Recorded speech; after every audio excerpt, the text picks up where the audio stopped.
lattes and nut job. Hey, is my spark plugs any good? Hey, these wires any good?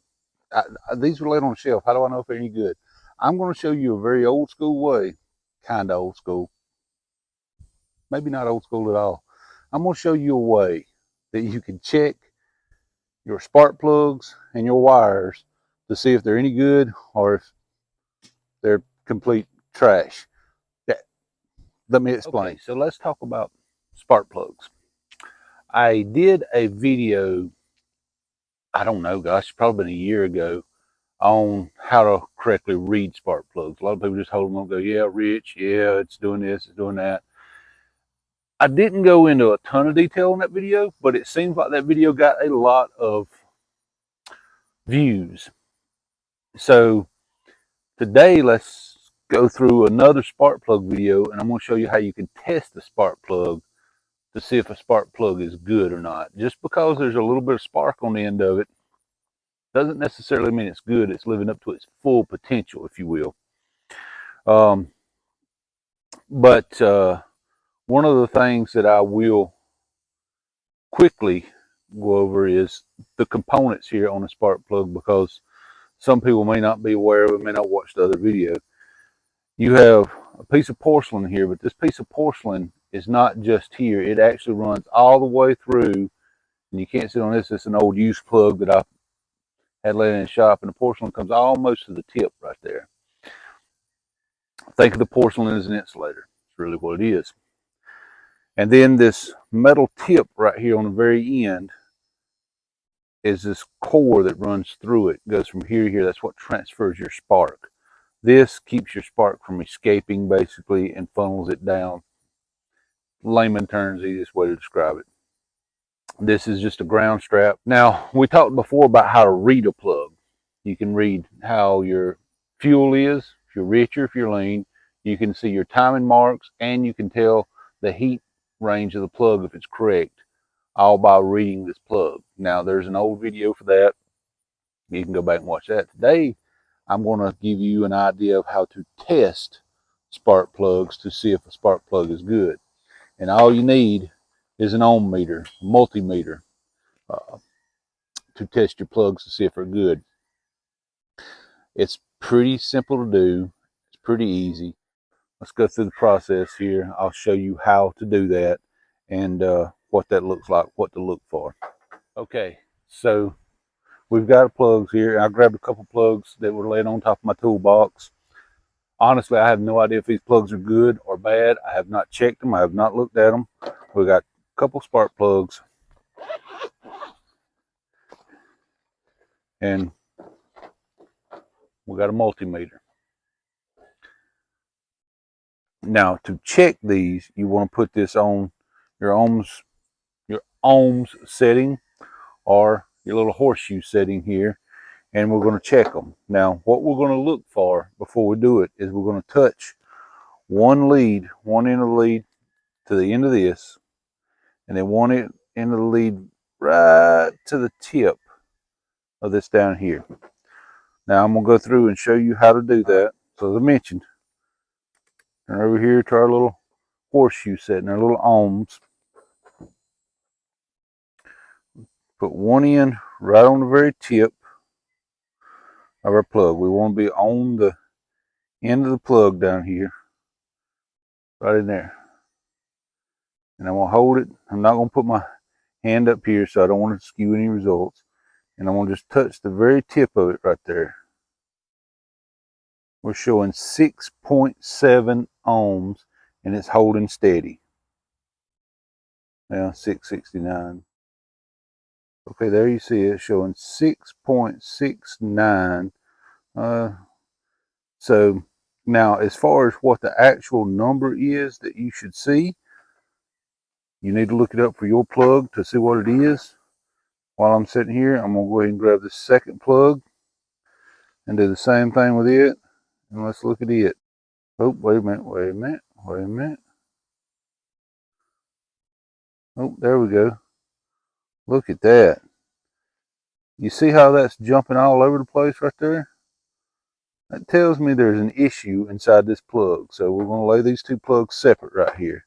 Okay, we seen how one plug, the numbers jumped all over the place and they were real high and everything. This plug here was the one that read good. It had a good steady number. It didn't jump around. It showed 6.7, then jumped down to 6.69 and held there. That's fine. That could be all operator error and me trying to hold it and do it for the camera and all. What you don't want to see, get my little meter here. What you don't want to see is if you put it on the end right down here, put it on the end, and of course you don't want to be touching the metal or any of the metal. You just want the probe touching. So you get her there and you put her down here, and of course that shows you that. What you don't want to do is be able to touch here, here, here, here, here, here, here, anywhere else on the plug and get a reading. Let me get my little pointer out. So you want to be able to touch from here to the tip right in there and get your number. Now, you have to look up what yours is supposed to be from the plug. I'm thinking, I don't remember, 3 to 8 or something. I don't remember what these plugs are supposed to be. But that 669, 6.7, that's good for this plug. Now, what you don't want to do is be able to touch it anywhere on this porcelain, anywhere on this body, ground strap, anywhere, and get a reading. It should always have no reading down through here. If you get a reading anywhere else, that could mean this porcelain's cracked. It could be touching in here. You're getting the current jumping around in places it shouldn't be, and that's what you don't want. Plug is definitely no good. It jumps all over the place when you go from end to end. Now there's no reading in here anywhere, so the porcelain's not cracked anywhere. It tells me most likely there's a piece of, there's probably, if I had to guess, now I'm not a spark plug guru, but if I had to guess, if you chipped away that porcelain look, that main piece that runs down through the middle, and I'm trying not to be overly technical here, so don't butcher me on words. I'm trying to explain this so everybody can understand it. The main core that goes through there probably is broken somewhere, and it's just kind of, in the big picture, that plug probably still had spark in the car. If you hooked the plug wire up to it and spun the motor over, it would probably spark, but chances are it could be an intermittent spark, it could be a weak spark, any of those things, which could cause you some issues while driving down the road. Now, plug wires are also the same way. You can get an ohm reading on a plug wire. With plug wires, it's a little different. The number you read, there is a formula, you can look it up. The number you read is so many ohms per inch of that wire. All right, so plug wire will check the same way. We'll run one end of the multimeter in one end, horseshoe mode, one end in the other end. All right, you can see that thing reads 3.0302, 3.02 ohms right there, 3.01. You get the idea. So it's reading steady. I would venture to guarantee, without even looking up what it's supposed to be, I'll venture to guarantee that this is a good wire. Now, I say that because a plug wire is supposed to read so many ohms for every inch of the wire, blah, blah, blah. But generally speaking, if a wire is bad, just like that plug, you'll see the numbers just jumping all over the place. It will not hold steady. So you can tell one is bad. Also, the same idea as before. If you come to the ends and touch, and you get that number used after it, 3.054, anywhere else down this wire, if you just go down through there, anywhere else down this wire, you should not be reading anything. If you get any kind of jump anywhere, then there's a break in this insulation somewhere. The wire's garbage. Now, there is numbers that you're supposed to read, and you can look those numbers up online for your particular plug, and you can look up the formula for how much per inch or whatever of wire on a plug wire, and get those exact numbers. Generally speaking, though, if the numbers are holding steady, generally speaking, you're okay. It's not always the case, but if I'm in a field somewhere and running a quick test on stuff, if it's a steady number, I'm not going to worry about it so much. If it's jumping all over the place, then I'll worry. Now, this is something, let's face it, as much as we don't want to talk about it, in a modern world, get you a multimeter of some kind, even a cheap Harbor Freight $3 one, get you a multimeter somewhere. And even when you got new plugs and new wires, if your vehicle is not quite running the way it should, take a minute, check your plugs and wires. I have recently bought boxes of wires, like these supposed to be good high dollar, these don't even have a name on them. But so these are probably not them, but I've bought recently good high dollar wires that supposedly have a good warranty on them, and put them on a car, and the car did not run very well. Break out my multimeter and check them, and one of the plug wires was just garbage right out of the box, brand new. Same thing with plugs. It takes you all of 5 minutes to check these things to make sure that your engine is healthy. These are little things that some people don't think about, but if you're getting an intermittent miss, if you're getting poor fuel mileage, if you're getting, it just seems like something's not right kind of feeling in your engine, even if you can't quite put your finger on it. Multimeter, quick check. These are things that you can do.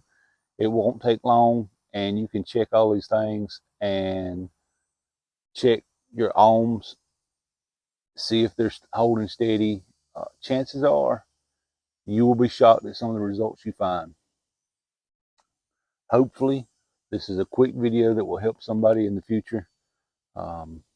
If you want to see me do more in-depth stuff on stuff like this, please let me know. This is more of a quick 10,000 foot overview. You can do the same thing with a multimeter and check coils. Honestly, you can diagnose a car with one of these if you just take a few moments to do it. These older vehicles, people think that they're you have people on both sides of the fence. You have new school people that think these things are just aggravating to try to diagnose because you don't have a plug-in for a computer to tell you what they are, and you got people out here that are absolute engine whisperers. This video is more for the guy that's in the middle that knows a little bit but doesn't know a whole lot, and you can do just as much with one of these on one of these old cars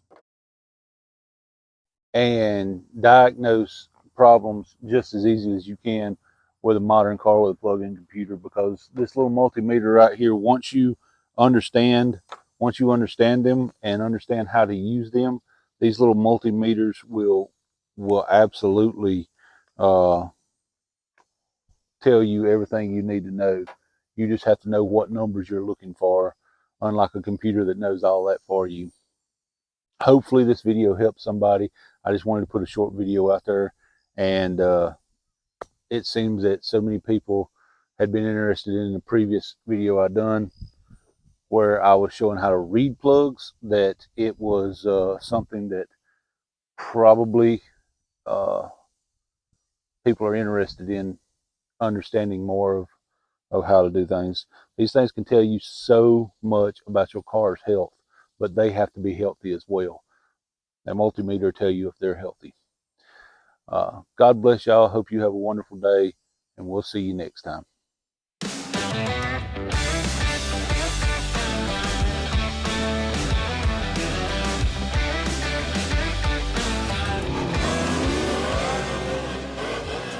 I'd say he's a nut job.